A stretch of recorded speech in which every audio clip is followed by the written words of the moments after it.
उत्तराखंड के चमोली जिले में स्थित बद्रीनाथ धाम से आगे माणा गांव के पास ग्लेशियर की चपेट में आने से 57 मजदूर दब गए, जिन्हें निकालने की कोशिश की जा रही है। अभी तक 16 लोगों को बचाया जा चुका है। इससे पहले भी चमोली जिले में कई एवलांच की घटनाएं सामने आ चुकी हैं, लेकिन हैरानी की बात यह है कि ये हादसे फरवरी महीने में ही हुए हैं।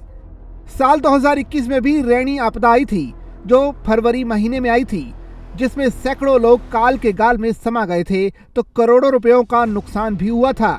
नवंबर से लेकर जनवरी महीने तक उत्तराखंड समेत पूरे हिमालय क्षेत्र में जमकर बर्फबारी होती है, लेकिन एवलांच की घटना फरवरी महीने से शुरू होती है।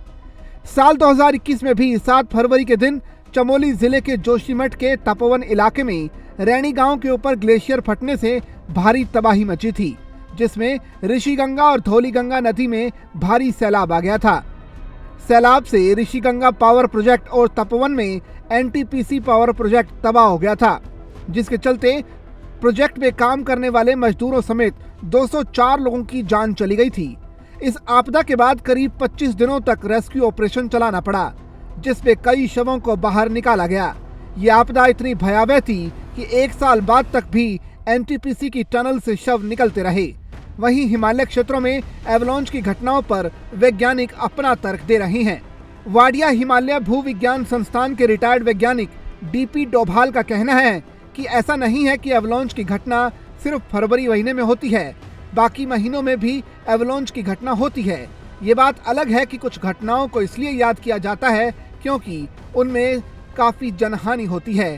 तापमान बढ़ने की वजह से बर्फ पीछे खिसकने लगती है, यानी बर्फ पिघलने लगती है, जिसकी वजह से बर्फ के हिस्से टूटने पर मजबूर हो जाते हैं।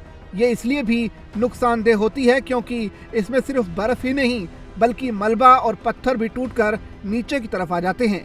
अगर ग्लेशियर का हिस्सा पानी में गिरता है तो उससे ज्यादा नुकसान होता है। देहरादून मौसम विज्ञान केंद्र के निदेशक विक्रम सिंह का कहना है कि एवलांच की घटना की आशंका को लेकर 2 दिन पहले ही राज्य सरकार को अलर्ट भेज दिया गया था। इस घटना को भांपते हुए आईटीबीपी को भी अलर्ट कर दिया गया था, जिसके तहत सीमांत क्षेत्र में लगी टीम को अलर्ट पर रहने को कहा गया था। ऊपरी इलाकों में काफी बर्फबारी हुई है, पहले ही बर्फ की काफी मोटी लेयर जमी है। विक्रम सिंह अभी भी एवलांच की घटनाओं को लेकर आगाह कर रहे हैं। मौसम विज्ञान केंद्र देहरादून के निदेशक विक्रम सिंह का कहना है कि अब 2 दिनों से लगातार ताजा बर्फबारी हो रही है।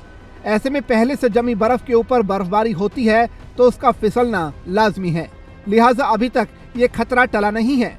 विक्रम सिंह की माने तो ऊपरी इलाकों में 1 मार्च तक इसी तरह से मौसम बना रहने वाला है। इसी तरह की घटना यानी ग्लेशियर टूटने की घटना अभी और भी हो सकती है।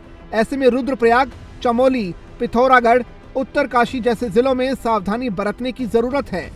4 धाम के कपाट भले ही बंद हो जाते हों, लेकिन वहां पर बॉर्डर रोड ऑर्गेनाइजेशन और सेना के साथ आईटीबीपी के जवान हमेशा तैनात रहते हैं। सेना को राहत सामग्री पहुंचाने और दूसरे कामों के लिए मार्ग हमेशा खुला रहता है। बीते कुछ दिनों से बॉर्डर रोड ऑर्गेनाइजेशन भी इस इलाके में सड़क बनाने का काम कर रही थी। हालांकि 2 दिन से अत्यधिक बर्फबारी और बारिश की वजह से काम रोकना पड़ा, लेकिन आज सुबह वहां मौजूद 57 मजदूरों के ऊपर एवलांच के ग्लेशियर का एक बड़ा हिस्सा आकर गिरा, जिससे नीचे सभी मजदूर दब गए। मौके पर मौजूद आईटीबीपी की टुकड़ी ने तत्काल रेस्क्यू अभियान चलाकर कुछ मजदूरों को फिलहाल निकाल लिया है।